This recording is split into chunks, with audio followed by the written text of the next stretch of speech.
Out here in Pennsylvania, 55 degrees, nice brisk morning, headed from central PA in Harrisburg out to Lancaster. Gonna huddle with the team here, 9:30 morning meeting. They'll be out the door by 10. I'll be joining them. We're gonna be chasing ballots all day, 10 to 7. Take an hour for lunch. People ask me a lot, what's an average walk book? Depends, some days 100, usually about 125, some days 150. If you get a really dense area where all the targets are put together and close.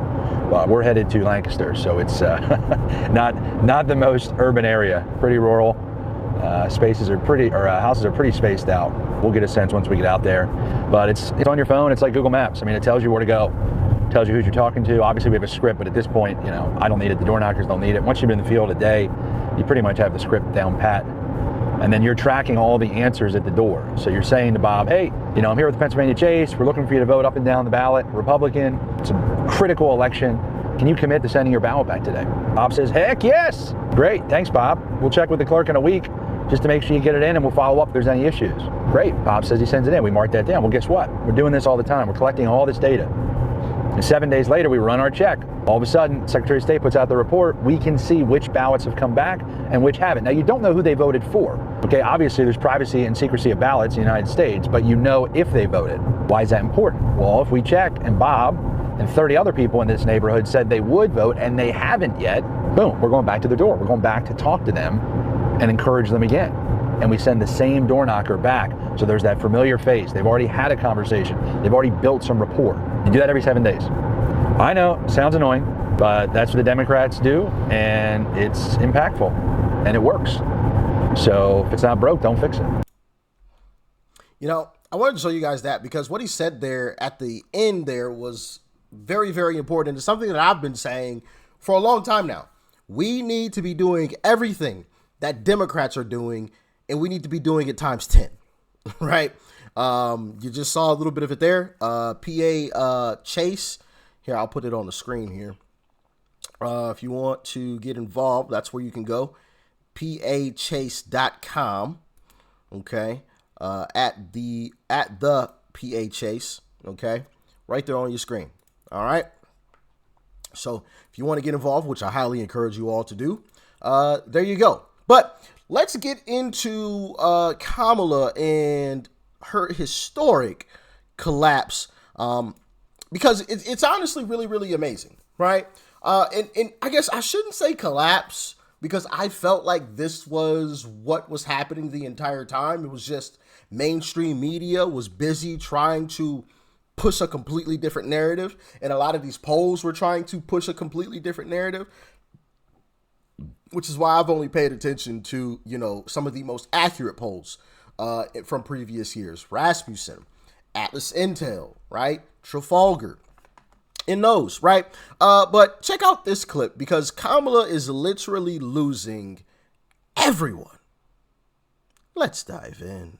Well, it looks like Kamala Harris is struggling with Latino male voters in Pennsylvania, in the United States of America at that. And let me explain to you why. When you spend the last nearly 10 years attacking men, demasculinizing men, belittling men, there's going to be a response. Kamala Harris currently represents that entire agenda right now in this 2024 election. That is why she's being rejected. Not only is she a bad candidate that has literally the worst policies, she has no substance, she can't even talk. What I'm telling you right now is that men have had enough. That is what is currently happening, particularly Latino men. They don't want to be demasculinized. They don't want to be accused of toxic masculinity every time they are just simply being themselves and being a male in the United States of America. Did you think that there would not be a response to that? Did you think that there would not be some kind of retaliation to that? Did you not think that there would be a consequence to that? When the left does this in the media, in culture, in Hollywood, in music, in education, anything you could think of, there will be a retaliation. And what's happening right now is men, especially Latino men, they see that man right there, and they view that as the FU and a response to the last near decade of this political ideology attacking men. So 1,000%. 1,000%. And I heavily agree, right? We as men have been told for a long time now that we're bad people, if we would ever even think about supporting Donald Trump. And it's not masculine to support Donald Trump. It's masculine to get behind a woman. Like, who are you to tell me what masculinity is? Like, what are you talking about? Like, huh?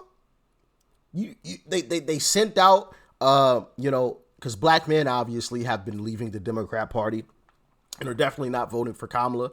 So they sent out Oprah after us. That didn't work. Then they sent out Magic Johnson, which I don't know why they thought that would be a good idea. Then they sent out the big gun, Barack Obama, who they thought still had a bunch of pull in the black community, only to realize that Obama isn't as light as they thought. And that majorly backfired. Even Stephen A. Smith came out and spoke out against it, right? Which I think like people like Stephen A. Smith actually vote Trump, but they feel like they have to say Kamala, to keep their contracts, right? Which that needs to change as well. And I'm sure Trump will change that once he is reelected. But not only are they losing Latinos, but also black people, but they're also in the swing state of Michigan, which Kamala needs. She needs a couple of those, the blue wall, per se, right? She needs a couple of these states, but in Michigan, she's having some major trouble. The business sector in the Arab American community. And I was really surprised this week to get an earful to hear them say that they would much rather either vote a third party, not vote at all, or vote for Donald Trump. And I'm telling you, it's not obviously a significant sample size, but I cannot find one Arab American within my social circle in business or personally who have said that they will vote for Kamala Harris. When you look at the polling, it seems sort of neck and neck. What they are saying, and this is not a Donald Trump campaign line, that Tiffany Trump's father-in-law, who's a Lebanese businessman, has been successful in kind of converting and talking to people to explain why Trump would be better. Even with the Muslim ban, even with everything else that has happened, they feel they do not have any political clout. They don't have any political operation. The only political power they have is their vote, even if it means the rise of Donald Trump. That's extraordinary. She couldn't find a single person in the Arab American community that would say, I support Kamala. Not one. Not one. But Uncle Trump recently took a trip to Hamtramck, Michigan, which is the only Muslim majority city in America. And take a look at how he was received once he arrived. I see you everywhere. Yes, I do committee. I go to Saginaw rally for you. I go Pennsylvania area for you. Remember, President Trump. Trump, can I get a second?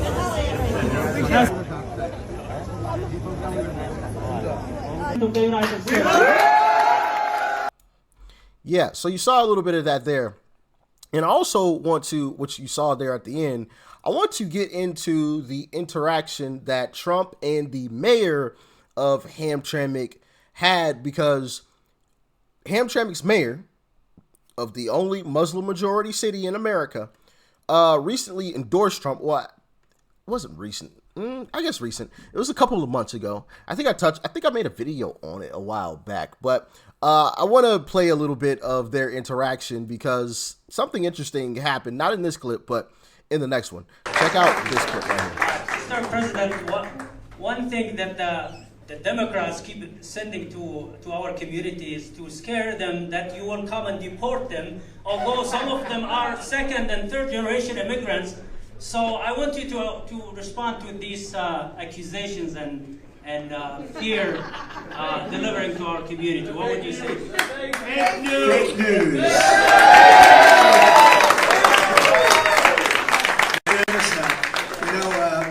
They say every week they have a different concept for me. I'm going to be the biggest dictator in the world. I'm going to destroy the world. They have so many things that they've said about me, and nothing sticks. Is this the new one? I'm going to come and we're going to deport, but just your community. That's good. Well, and I'll tell you what, they're also great people. They're great workers. And thank you very much. It's a tremendous honor to be with you. And now we're going to go. We're going to make 2 stops, and we're going to make a big speech. But this was a very important one. This is my first stop, and this is in honor of the mayor because, in particular, he and the 3 council members. Now, one thing I do want to touch on is, and you kind of saw it there at the end, the mayor handed him something that was quite interesting. Now, once again, this is a Muslim majority city in America. Mr. President, on behalf of the city of Hamtramck, and we would like to present you a certificate of appreciation for visiting our city. And I would like to call the 3 elected officials, if you don't mind, to join me to hand you this certificate, please. It's going to be historic for our city.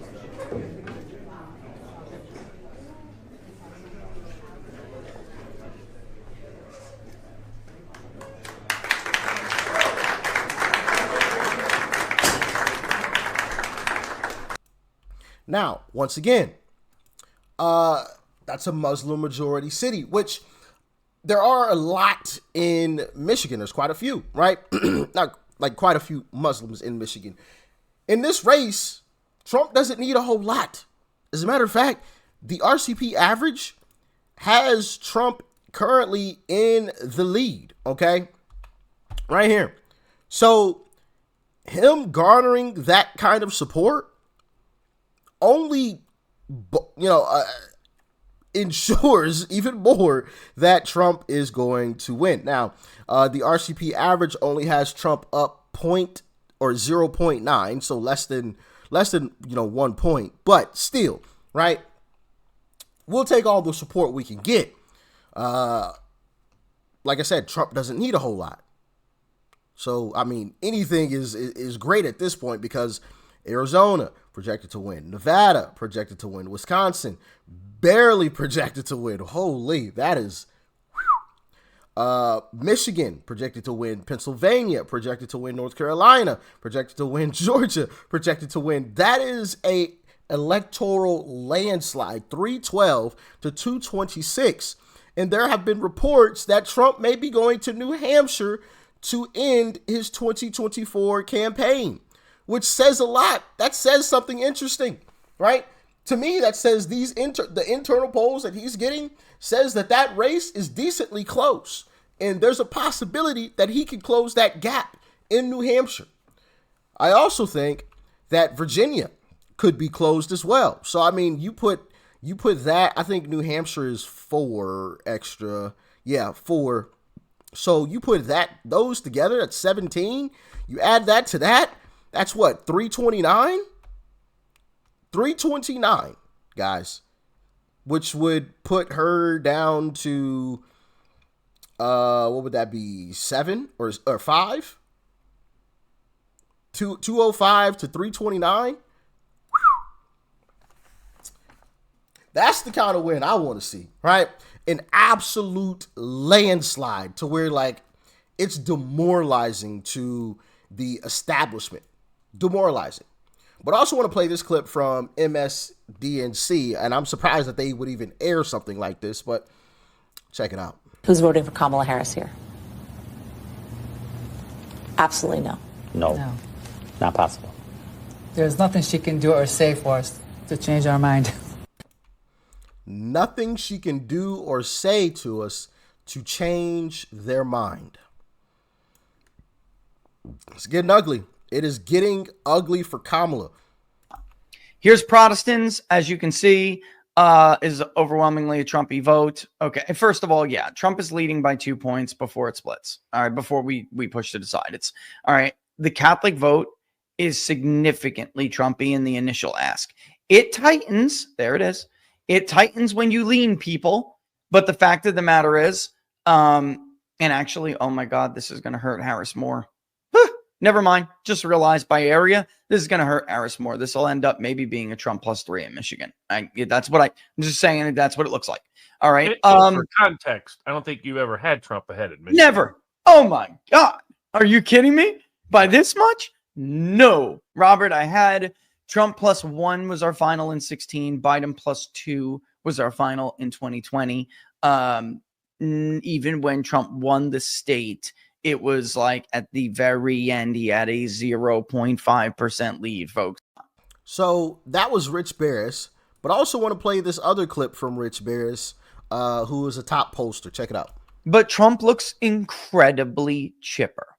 He looks incredibly confident. He's having the time of his life. He's out there dancing in from Pennsylvania to Georgia. He's doing his little Trump shake. All right. And then you have the Kamala campaign, which is pointing fingers, blaming each other.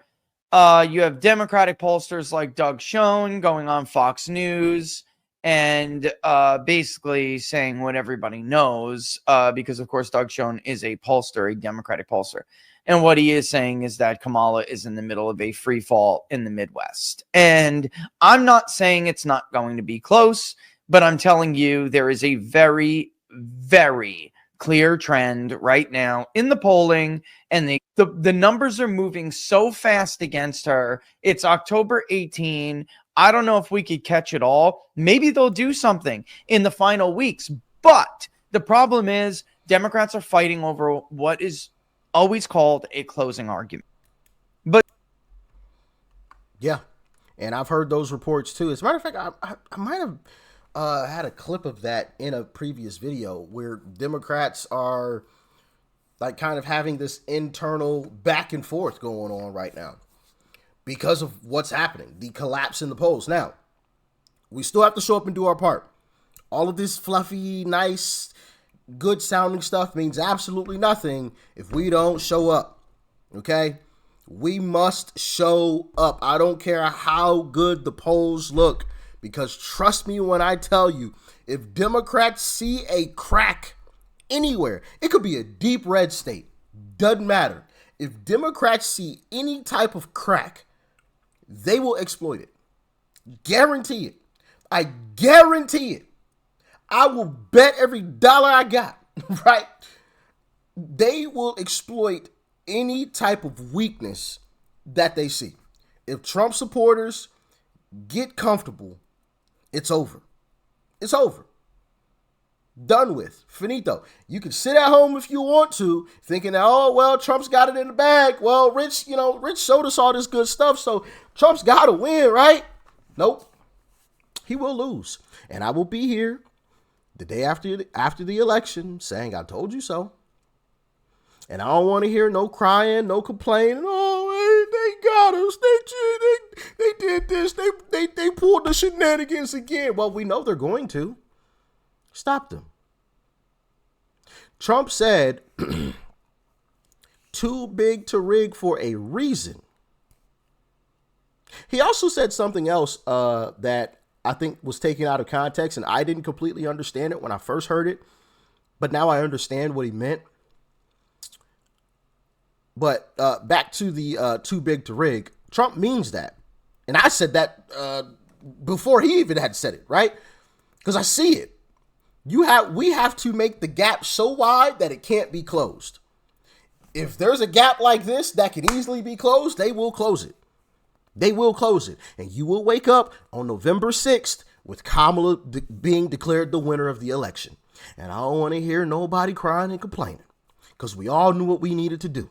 We all knew that we needed to be chasing ballots the same way the Democrats do. We all know we need to be door knockers, hitting the phones, right? Registering people with Scott Pressler, getting in contact with TPUSA to see how we can help. Contacting Elon Musk PAC, who's paying people $30 an hour to get involved.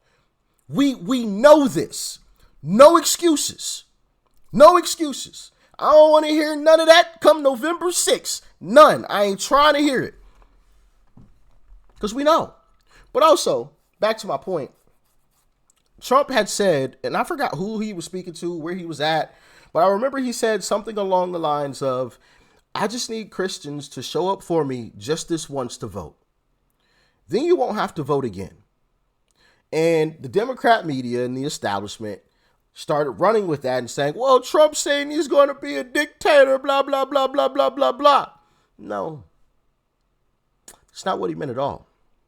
What he was saying is that if we make this too big to rig this time, and he becomes the president, he's going to make sure that no shenanigans ever have to be, worried about ever again. He's going to make sure this little game that is being played never has to be played again. It's going to be free and fair, 1,000%, through and through. And with the actions of the Democrats now, they'll never win with the policies that they're pushing. They'll never win in a fair one. He knows that. He sees that. He understands that. He knows how to make sure that none of these shenanigans are ever played again. And that's why he said it. That's why. So he was right. If we all show up in the numbers that we're supposed to show up in, we can relax just a little bit afterwards. Now, come 2028, we still gonna have to show up. But Democrats aren't gonna have as much support as they once had. And we know why. Well, I guess for a couple of reasons. One, there's going to be a lot of Democrat voters who are going to convert to Republican, which is already happening, and we've seen the numbers on that. But then also, things are going to be tightened up and buttoned up, right? So the shenanigans ain't going to ever happen again. So it's going to be a lot more difficult for that gap to be closed. It's going to be impossible to close any type of gap. That gap is going to stay a gap. That's what he meant. That's what he meant. And I agree. But as always, y'all let me know your thoughts, your opinions in the comment section below. Stay safe out there. Peace and love. I'm out.